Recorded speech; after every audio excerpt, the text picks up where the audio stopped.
श्री सीताराम बागेश्वर धाम की जय। हम कोई महात्मा नहीं है, साधु नहीं है, लेकिन प्रत्येक भारतीय सनातनियों की ये पहचान है।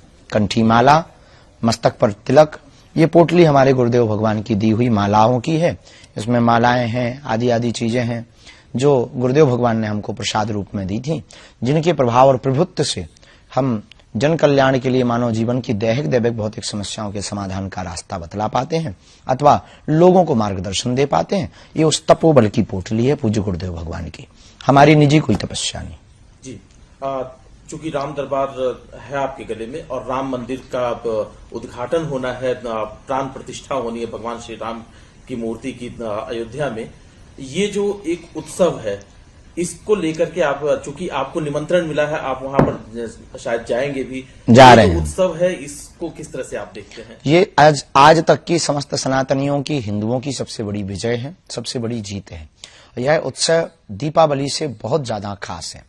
निश्चित ही कोई ऐसा अभागा होगा जिसको इस दिन का इंतजार ना हो।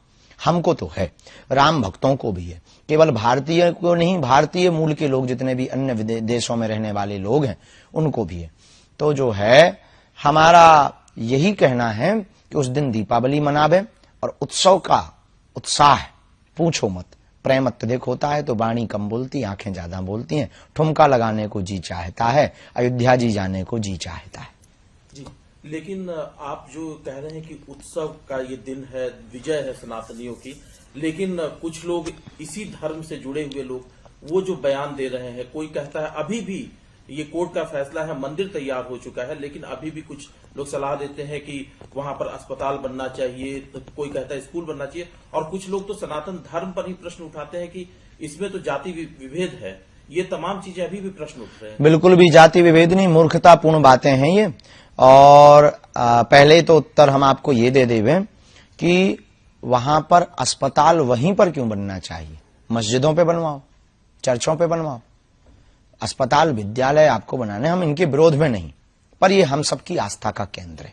सबकी आस्था है, सबकी आस्था है तो हम राम भक्तों की भी आस्था है। हम राम भक्तों की आस्था है तो केवल यही राम भक्तों के मंदिर पर ही अस्पताल क्यों बनना चाहिए? अब रही बात कि अपने ही लोग टिप्पणी उठाते, आपने ऐसा कहा, तो वो अपने नहीं है, वो रावण के खानदान के हैं। और रावण के खानदान के लोग इस प्रकार की वार्तालाप करते हैं, उनको शेम टू यू।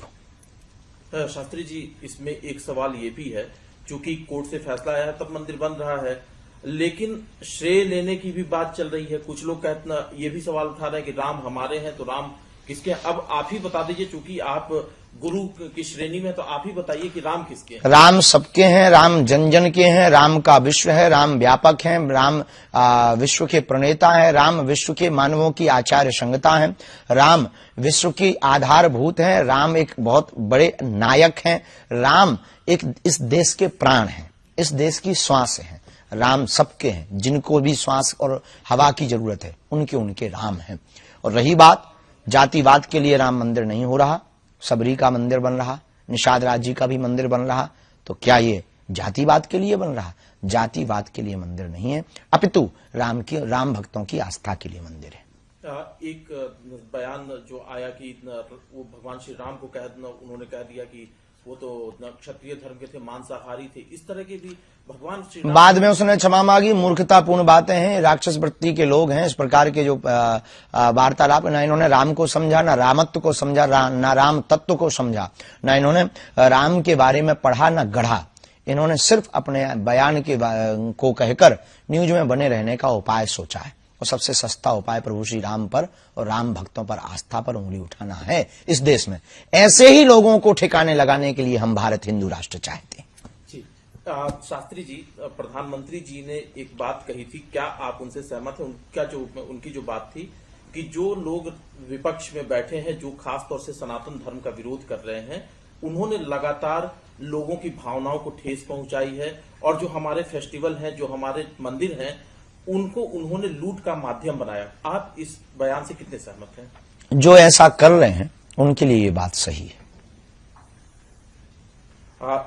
एक चीज और है जो विपक्ष के लोग सवाल उठाते हैं कि प्रधानमंत्री जी और जो उनकी पार्टी है वो भगवान श्री राम के नाम पर राजनीति कर रही है, उनके नाम का इस्तेमाल कर रही है, आपको क्या लगता है? राम राजनीति का विषय नहीं है। धर्म से राजनीति चलती है, राजनीति से धर्म नहीं चलता। भारत के लोग जगे हुए हैं, वोट अपनी मति अनुसार दें, राष्ट्र हित में दें, भारत विश्व गुरु कैसे बने, भारत का विकास कैसे हो, अपने अनुसार दें। राम राजनीति का विषय नहीं है। राम की स्वयं की नीति है मर्यादा, राम की स्वयं की नीति है एकता, अखंडता, संप्रभुता, और राम जी की स्वयं की नीति है विश्व में शांति। तो जो राजनीति की बात कर रहे हैं, अगर कोई रोटियां सेक रहा, ये मूर्खता है। अभी आपने जिक्र किया था शुरुआत में कि सनातनियों की सबसे बड़ी ये जीत है। 2 मामले अभी और कोर्ट में है जिसको लेकर के भी संघर्ष जारी है, उसके बारे में आपकी क्या राय है? राय क्या, सिद्ध है कि ज्ञान वापी में शंकर है, कृष्ण जन्मभूमि कन्हैया की है। अब उसमें राय की बहुत ज्यादा आवश्यकता नहीं है। न्यायालय है इस देश में, न्याय प्रणाली है, और वर्तमान में मिल रही एसआई की रिसर्च में जो सबूत है, उससे यह निश्चित हो रहा है कि वहां पर सनातनियों का ही प्रभुत्व रहा, सनातनियों का ही मंदिर है, किसी अन्य मजहबियों का नहीं। इस देश में मोहम्मद गौरी, अकबर, बाबर, इन्होंने आक्रमण करके हमारे देश के मंदिरों पर जो कुठाराघात किया, उसके घाव वर्तमान में भरे जा रहे हैं। भगवान की कृपा से स्वर्णम काल है सनातनियों के लिए, हिंदुओं के जागरण के लिए। तो आपको लगता है कि बहुत जल्दी यहाँ पर भी फैसला हो जाएगा? होना ही है, होकर के ही रहेगा, और होना ही चाहिए। विवाद जल्दी खत्म हो, जल्दी से इन लोगों को शांति मिले, ताकि जो है ये बार बार इनके मुंह चलाना बंद हो जाए। शास्त्री जी, हिंदू राष्ट्र की बात आप बार बार करते हैं, अलग अलग मंचों से भी आप कहते हैं। जो मंदिर की बात चल रही है, उस बीच असदुद्दीन ओवैसी का बयान आता है कि मस्जिदों का आबाद रखो। वो मुसलमानों से कहते हैं नहीं तो एक एक करके मस्जिदें छीन ली जाएंगी तुमसे।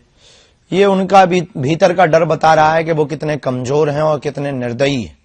अगर हमको मस्जिदें तोड़कर मंदिर बनाना होता तो इतने मंदिर के जितने पुजारी हैं वो ही अभी तक खत्म कर देते मस्जिदें। हमें मस्जिदें नहीं, मस्जिदों पे मंदिर नहीं बनाने। जहां हमारे मंदिर थे, हमें वहां मंदिरों के पुनर्निर्माण करवाने। अब उनको अगर ये डर है तो भगवान करे उनका डर बरकरार रहे। जी, एक सवाल और है सीए एनआरसी को लेकर के कि इस देश में सीए लागू हो, कुछ लोग इसका विरोध करते हैं। एक तबका कहता है कि उसके खिलाफ है, एक विशेष धर्म के खिलाफ है। विशेष धर्म के खिलाफ नहीं है, इसमें बहुत न्याय प्रणाली के साथ सीए का प्रयोग है। बुद्ध, जैन, ईसाई आदि जितने भी आए हैं भारत में, इन्हें शरणार्थी कहते हैं, एक भाषा में शरणार्थी आए हैं। तो बांग्लादेश और पाकिस्तान आदि से आए हुए अन्य मजहब के लोग भी कुछ आए हैं, जिनका नाम नहीं हम लेना चाह रहे, जिनका भी नाम ले रहे थे उनके समाज के लोग, उनके खिलाफ नहीं है।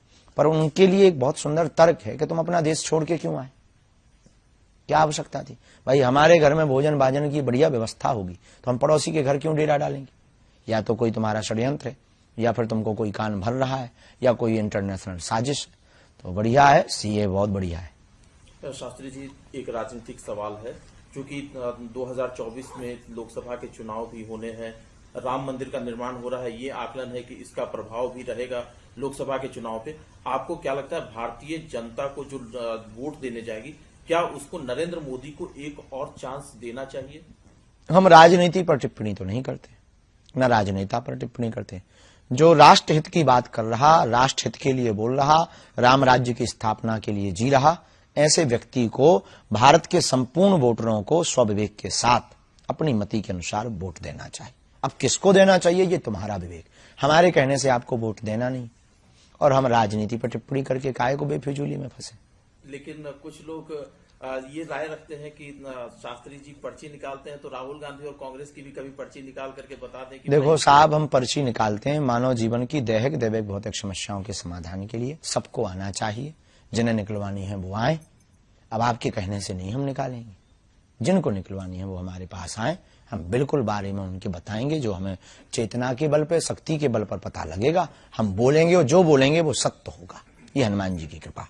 एक सवाल है कि जो आज की वर्तमान जो आज का राजनीतिक परिदृश्य है, जिसमें कई अलग अलग मोर्चों पर काम हो रहे हैं, क्या आकलन है आपका इस सरकार को लेकर के जो ये काम कर रही है? मैं किसी पार्टी की बात नहीं कर रहा, किसी नेता की बात नहीं कर रहा।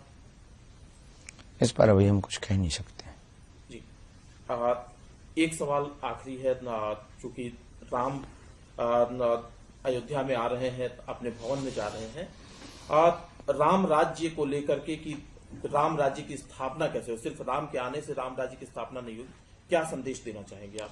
राम राज्य की स्थापना होगी, अमीर और गरीब को छांटा जाए और गरीबों का भला किया जाए और जातिवाद को खत्म किया जाए। जातिवाद की रोटी सेंकने वालों के मुंह पर जोरदार तमाचा लगवाया जाए कानून के द्वारा।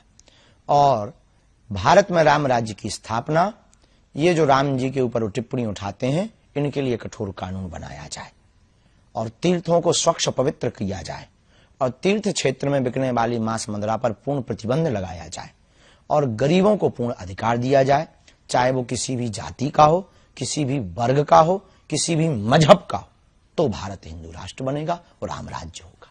लेकिन जातिगत जनगणना की बात हो जाती है ना, जब इस तरह की बातें होती हैं। जातिगत जनगणना की जगह अमीर और गरीब की जनगणना होनी चाहिए और गरीबों की जनगणना करके उनको लाभ देना चाहिए।